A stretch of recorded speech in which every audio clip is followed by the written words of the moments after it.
నవదుర్గల్లో మొదటి అవతారమైన శైలపుత్రి దుర్గా పర్వతరాజు హిమవంతుని కుమార్తె. తపస్సు ఆచరించిన ఆమె శివుణ్ణి భర్తగా పొందింది. ఈ అమ్మవారిని పార్వతి, హైమవతి అని కూడా పిలుస్తారు. బ్రహ్మ, విష్ణు, మహేశ్వర్ల శక్తులను కలిగిన ఈ శైలపుత్రి దుర్గాదేవి వృషభ వాహనంపై తిరుగుతుంది. కుడి చేతిలో శివుని ఆయుధమైన త్రిశూలాన్ని ధరించి ఎడమ చేతిలో కమలం పట్టుకుంటుంది. పూర్వపు జన్మలో ఆమె దక్ష ప్రజాపతి కుమార్తె సతీదేవి. తండ్రికి ఇష్టం లేకపోయినా నిత్య శివకుటుంబిణి అయిన అమ్మవారు శివుణ్ణి వివాహం చేసుకుంటుంది. ఆ కోపం మనసులో ఉన్న దక్షుడు పెద్ద యజ్ఞం తలపెట్టి శివుణ్ణి, సతీదేవిని ఆహ్వానించడు. పుట్టింటిపై ప్రేమతో పిలవకపోయినా అక్కడికి వెళ్లిన సతీదేవిని అవమానిస్తాడు దక్షుడు. నిరీశ్వర యజ్ఞం ఎప్పటికైనా నాశనమవ్వక తప్పదనే హెచ్చరికను లోకానికిస్తూ అవమాన భారంతో కాలిగోటితో అగ్ని సృజించి అందులో దూకి తనువు చాలిస్తుంది సతీదేవి.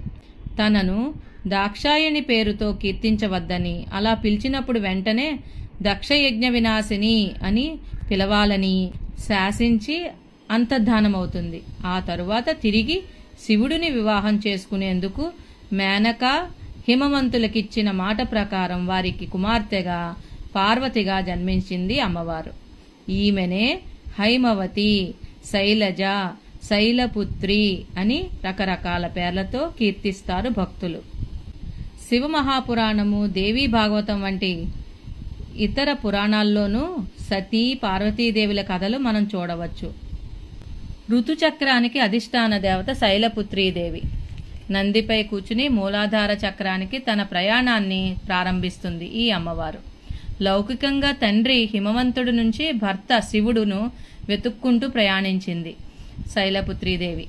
మూలాధార చక్రాన్ని జాగృతం చేస్తుంది ఈ అమ్మవారి ఉపాసన. అందుకే నవరాత్రి పూజలు చేసేవారు యోగులు ఈ అమ్మవారిని ఉపాసించి మూలాధార చక్రంపై దృష్టి కేంద్రీకరించి ధ్యానిస్తారు.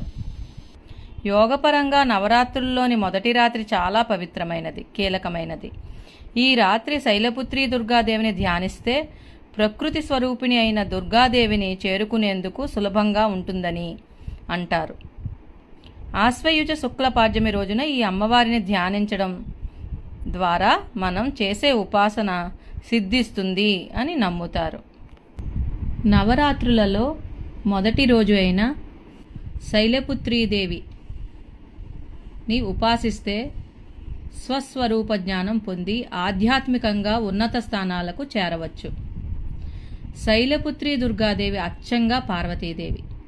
శివ మహాపురాణం ప్రకారం ఈ భూమి అంతా శైలపుత్రీదేవిలో ఇమిడీకృతమై ఉంది.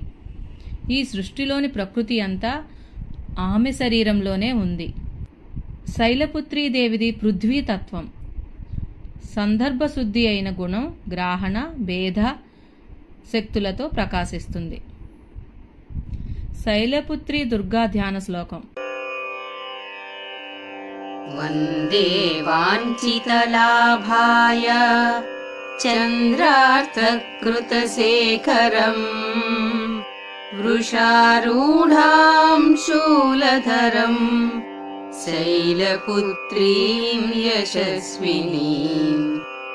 వృషభాన్ని అధిరోహించి కిరీటంలో చంద్రవంకను ధరించి యశస్సు కలిగి భక్తుల మనఃవాంఛలను తీర్చే మాత శైలపుత్రి దుర్గాదేవికి నా వందనం, నమస్కారం అర్పిస్తున్నానని ఈ శ్లోకానికి అర్థం.